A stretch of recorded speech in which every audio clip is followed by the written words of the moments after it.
हरिओम। प्रभु जी, ये जो ब्रह्मांड है, इस ब्रह्मांड में सब गतिशील है, कोई आधार नहीं है। जो भी है सब अपनी अपनी धुरी पे घूम रहे हैं। ग्रह हो, उपग्रह हो, तारे हो, पिंड हो, जो भी हो, सब अपनी अपनी धुरी पर घूम रहे हैं और आकर्षण और विकर्षण से एक दूसरे से बंधे हुए हैं।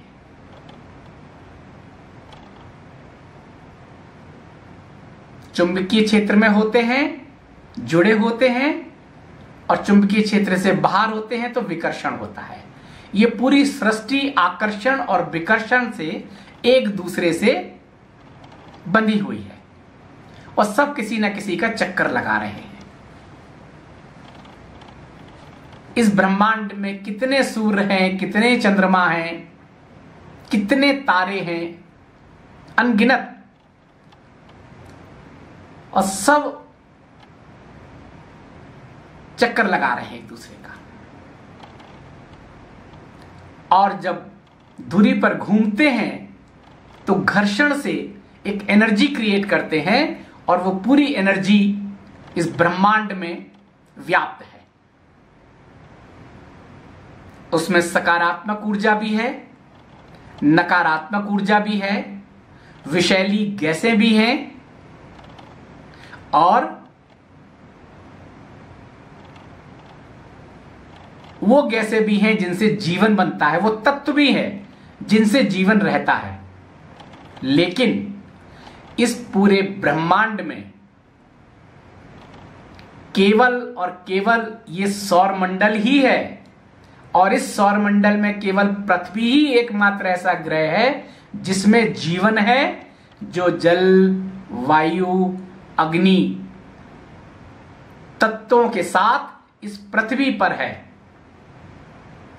और आकाश की छत्र छाया में है। आसमान एक परत के द्वारा इस पृथ्वी को छत्र छाया प्रदान कर रहा है। इस परत की वजह से, इस मोटी परत की वजह से उस ब्रह्मांड की वो विषैली गैसें, वो तेज ताप और वो सब चीजें इस पृथ्वी पर नहीं आ पाती हैं जिससे जीवन को खतरा हो। ऐसा मुझे लगता है, जो मुझे हिमालय के संतों ने बताया था, उसका जो मैंने चिंतन किया, जो मुझे सार है, वो मैं आपको बता रहा हूं। वैज्ञानिक अपनी अपनी तरह से खोज कर रहे हैं। ज्योतिषी इस खगोलीय शास्त्र को, विधान को जानने की और उसकी गणना करके अपनी अपनी तरह से भविष्यवाणी कर रहे हैं। लेकिन अभी इस ब्रह्मांड के रहस्य को हम कुछ प्रतिशत भी नहीं जान पाए हैं, ऐसा मुझे लगता है। वैज्ञानिक शोध कर रहे हैं, वर्षों से कर रहे हैं, सदियों से कर रहे हैं कि इस ब्रह्मांड का रहस्य जान लें। वो भी कहते हैं कि ये सब कुछ है, लेकिन इसकी उत्पत्ति कहां से हुई है नहीं पता, और सारी बात आके ब्लैक होल पर रुक जाती है। वो ये तो मानते हैं कि ब्लैक होल है, लेकिन उसके अंदर क्या है ये नहीं जान पाए। कुछ प्रवेश कराने की कोशिश भी करते हैं तो वो वापस नहीं लौटती, तो उन्हें उसके बारे में जानकारी नहीं मिलती। प्रकाश का भी पता नहीं है वहां क्या है, कैसा है। उनको इतना ही पता है, आकाश गंगाएं हैं, ग्रह हैं, सूर्य हैं, चंद्रमा हैं, तारे हैं, ये सब चीजों का उनको ज्ञान है और वो कुछ ग्रहों तक पहुंच भी गए हैं। लेकिन हिमालय में बैठे हुए योगी, परम चेतन आत्माएं, जब वो चिंतन करती हैं तो वो ब्लैक होल के बारे में बताती हैं। ये वही ब्लैक होल है जहां ये शरीर छोड़ने के बाद सूक्ष्म जाता है सुरंग में होके, वही सुरंग है। मैंने पिछले वीडियो में बताया था कि कुछ लोग जो मृत होने के बाद कुछ क्षणों में वापस आके जीवित हो जाते हैं, या जिनको जीते जी अनुभव हुए हैं, और वो बताते हैं कि एक सूक्ष्म रोशनी, एक रे ऑफ लाइट शरीर से निकली और फोटोकॉपी उसको देखती है पीछे पीछे से, और वो एक सुरंग में दाखिल हो जाती है, और वो रे ऑफ लाइट उनका मार्ग प्रशस्त करती है, और आगे जाके जब सुरंग के बाद मुहाने पर निकलते हैं तो वहां वो रोशनी रोशनी का अंबार देखते हैं। उस पर ब्रह्म परमात्मा का वो प्रकाश देखते हैं, और वहां बहुत सारे दरवाजे हैं। लेकिन जो उन दरवाजों में चले जाते हैं वो तो फिर नया शरीर ले लेते हैं, वो तो फिर अपनी स्मृति में बता ही नहीं पाते हैं। लेकिन जो सुरंग के मुहाने में जाके वापस लौट आते हैं और 1 मिनट बाद, आधा मिनट बाद उनका शरीर पुनः जीवित हो जाता है, वो इस तरह की घटनाएं बताते हैं। सभी का एक ही कहना है, सुरंग की तो सभी बात करते हैं कि काली सुरंग में जाते हैं, एक आवाज होती है भयानक सी, और जाके और फिर पता चला कि वो लौट आए।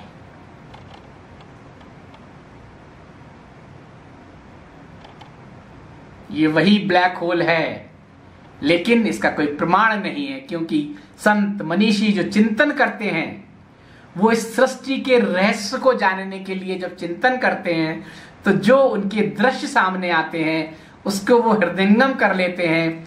उसके बाद जैसा वो समझ पाते हैं वैसा वे लोगों को बताते हैं, और जिनको बताते हैं वो जितना समझ पाते हैं उतना आगे बताते हैं।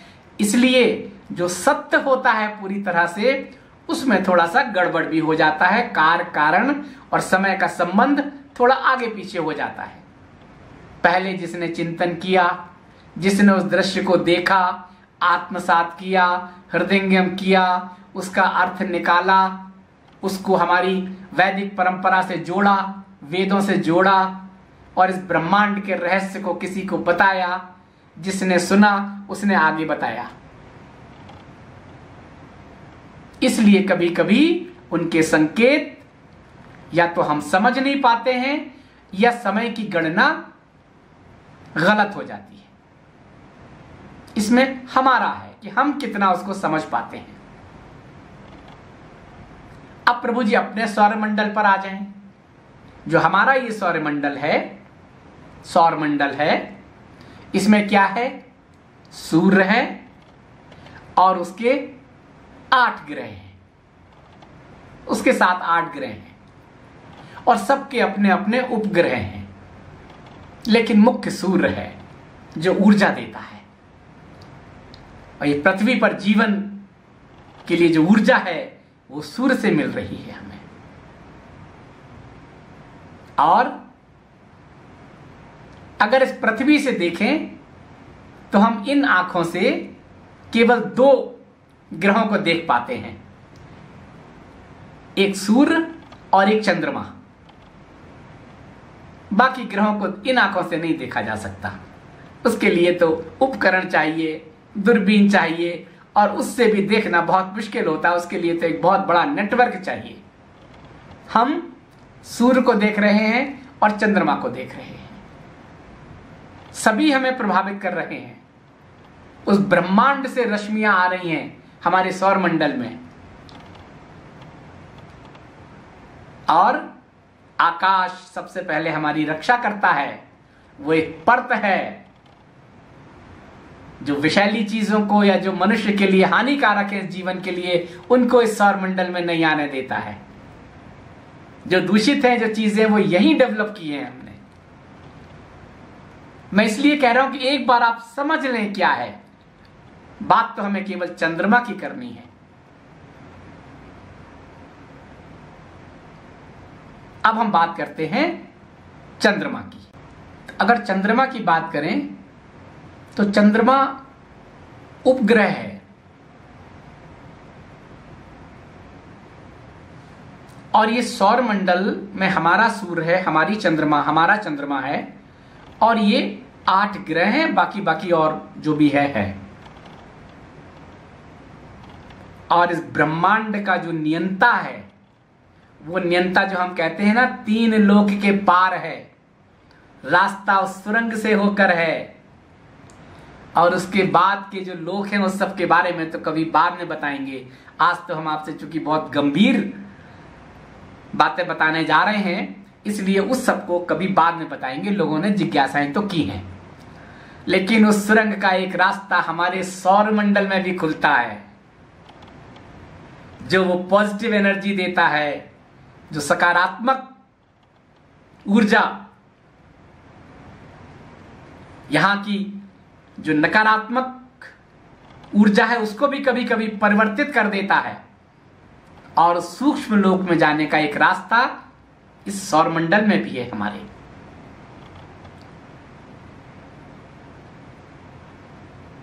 अब आए बात करते हैं चंद्रमा की। तो चंद्रमा प्रभु जी, देखा जाए तो इस पृथ्वी को और इस पृथ्वी में जो भी जीवन है, जीव जंतु सबको नियंत्रित करता है ये चंद्रमा, जिसका अपना कोई प्रकाश भी नहीं है, चमकता है। पूर्णमासी को कैसा दिखाई देता है, अमावस में कैसा दिखाई देता है, चमकता है, कलाएं बदलता है, लेकिन उसका अपना कोई प्रकाश नहीं है। सूर्य का परावर्तन है, सूर्य के प्रकाश की जो उसमें रिफ्लेक्शन है, उससे वो चमकता है। और पृथ्वी की परिक्रमा लगाता है, हम सब जानते हैं।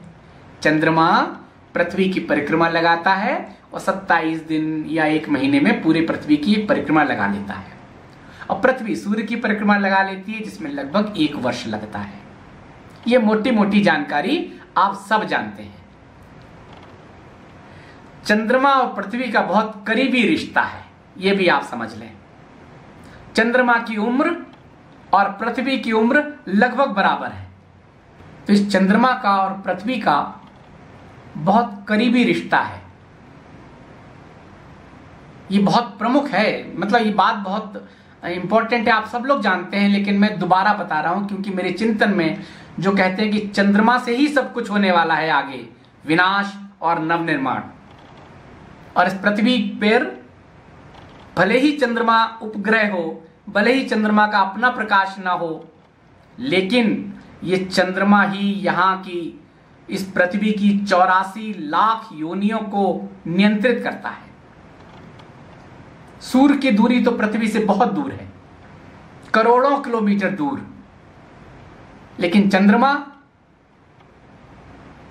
तो लगभग 3.5 पौने 4 लाख किलोमीटर दूर है हमारी इस पृथ्वी से। और चंद्रमा की उम्र पृथ्वी की उम्र भी लगभग बराबर है।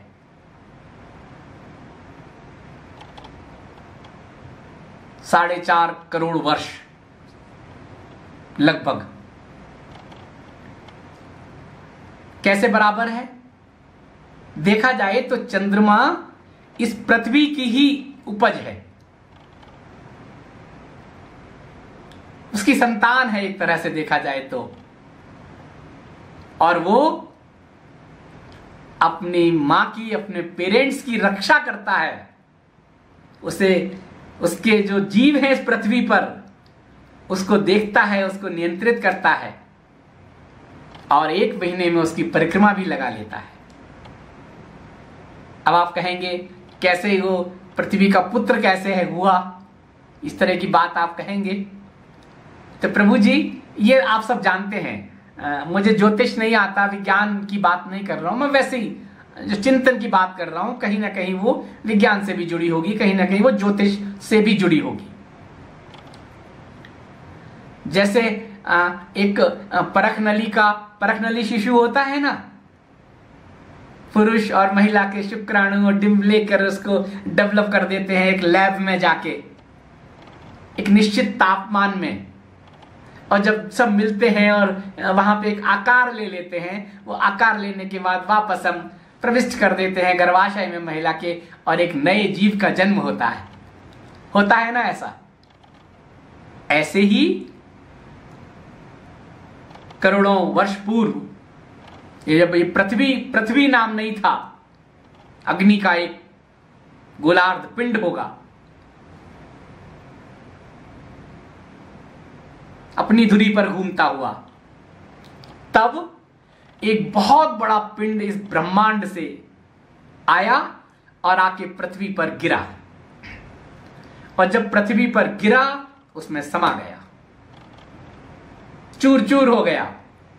और जब कोई बहुत बड़ी चीज कोई आके गिरती है तो बिखरती है, और वो जो बिखरा वो सब अंतरिक्ष में चला गया। और गुरुत्वाकर्षण के कारण उचित तापमान मिलने के बाद वो धीरे धीरे एक दूसरे के करीब आए और वो आपस में जुड़ गए, और जुड़ गए फिर जो बना चंद्रमा, और वो अपनी धुरी पर घूमने लगा, और अपनी धुरी पे घूमते घूमते वो पृथ्वी का भी चक्कर लगाने लगा।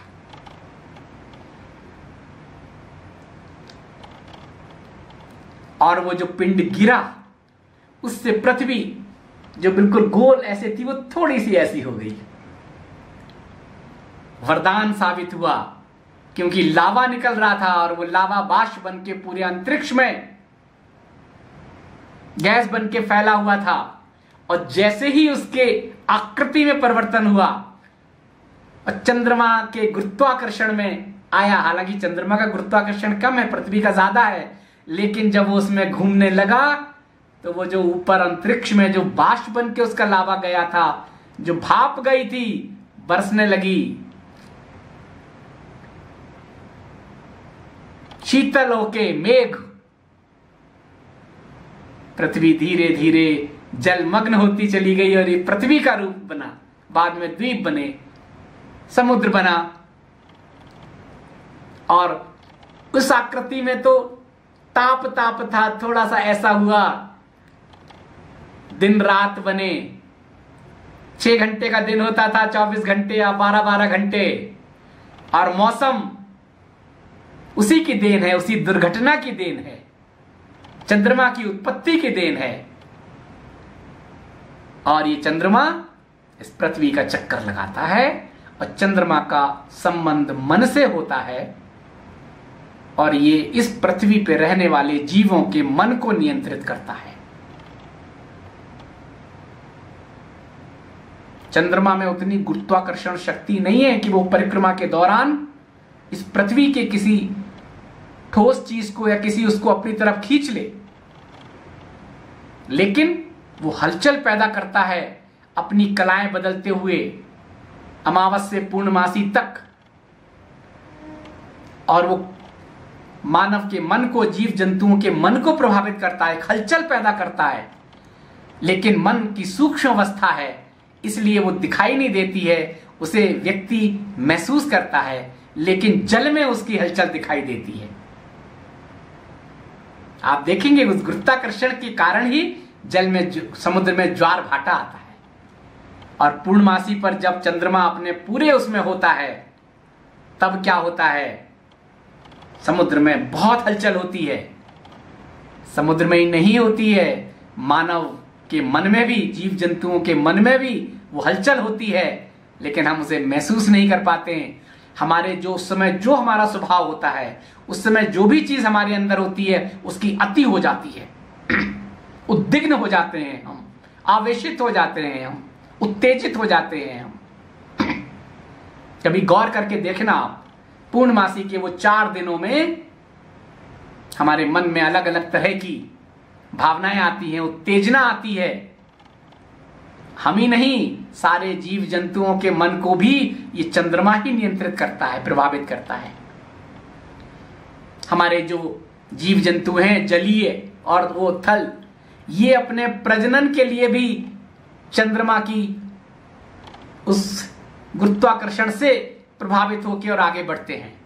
इस समुद्र की मछलियां भी इस चंद्रमा की गति को देखकर तय करती हैं कि अब उन्हें अंडे देना है, और वो किनारे आ जाती हैं समुद्र के, नदियों के। ये चंद्रमा का प्रभाव है, चंद्रमा की कलाएं निर्धारित करती हैं। और सबसे बड़ी बात है कि चंद्रमा अपने में घूमता हुआ, पृथ्वी का चक्कर लगाता हुआ, लेकिन वो खुद भी चंचल है, उसकी कोई नियमित तो वो नहीं है। कब क्या स्थिति हो जाए, उसकी अपनी धुरी पे घूमते हुए भी वो कलाएं बदलता रहता है। अब आप सोचिए, एक और घटना बता दूं आपको।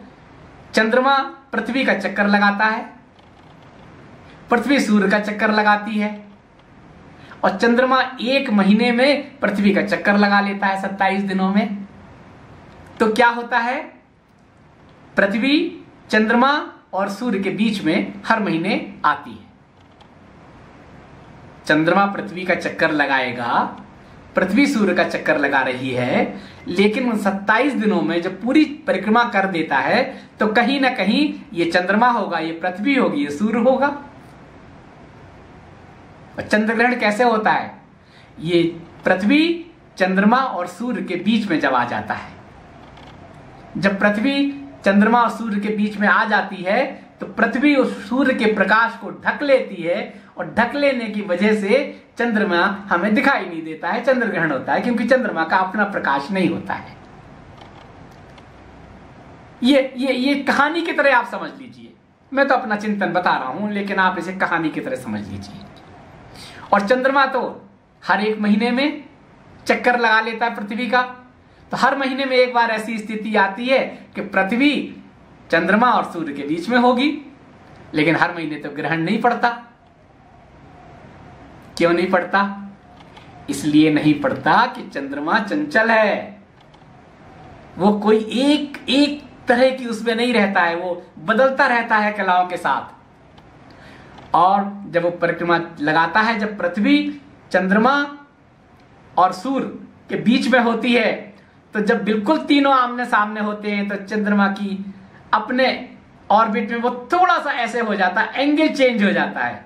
एंगल चेंज होने की वजह से वो प्रकाश आ जाता है, पूरी तरह से पृथ्वी सूर्य को नहीं ढक पाती है। कुछ ऐसे खास मौके होते हैं जब घटती है, तो होता है कि साल में अब चंद्र ग्रहण होगा। लेकिन चंद्र ग्रहण का मतलब तो यही है ना कि चंद्रमा और सूर्य के बीच में पृथ्वी आ जाए। ये पृथ्वी है, ये सूर्य है, और चंद्रमा इस पृथ्वी का चक्कर लगाता है, तो हर 1 महीने में आमने सामने होता है, लेकिन उसके कोण एंगल बदला होता है। जब बिल्कुल सामने आ जाता है साल में, तब होता है कि अब चंद्र ग्रहण है। ये मैं इसलिए बता रहा हूं कि यही अलग कोणों कोणों से ये चंद्रमा जो पृथ्वी की परिक्रमा करता है, तो ये यहां के मानव के मन को जो नियंत्रित करता है, तो नकारात्मक और सकारात्मक विचार लाता है, एनर्जी लाता है, और उससे हम सकारात्मक और नकारात्मक स्थिति में आते हैं, और अवसाद और चीजें होती हैं, और निर्माण वाली चीजें भी होती हैं। सब कुछ चंद्रमा से नियंत्रित है, जीव जंतुओं का प्रजनन और चीजें भी। इस दुनिया में, पृथ्वी में महिलाओं का जो मासिक चक्र है ना, वो भी इस चंद्रमा से नियंत्रित है। चंद्रमा अपनी कला के हिसाब से, वो दृष्टि से महिलाओं के अंदर रसायन क्रिएट करता है, और वो चक्र होता है पूरी दुनिया में। उसकी कोई एक डेट नहीं होती है। उस ऋतु का शुरू होना और खत्म होना अनियमित है, नियमित नहीं है।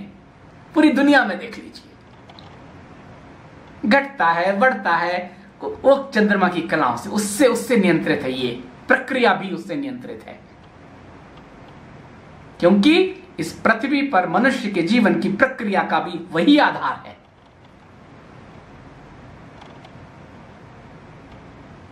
ये है चंद्रमा किस तरह से मन को नियंत्रित करता है, और निगेटिव और पॉजिटिव तरंगे हमारे जीव जंतु और पृथ्वी पर जो भी है उनको उन तक पहुंचाता है। और चूंकि 1 महीने में पृथ्वी की परिक्रमा पूरी कर लेता है, तो वो पूरे पृथ्वी के जीव जंतु और मनुष्य को अलग अलग कोणों से दृष्टिपात करता है। अब करते हैं आगे की बातें।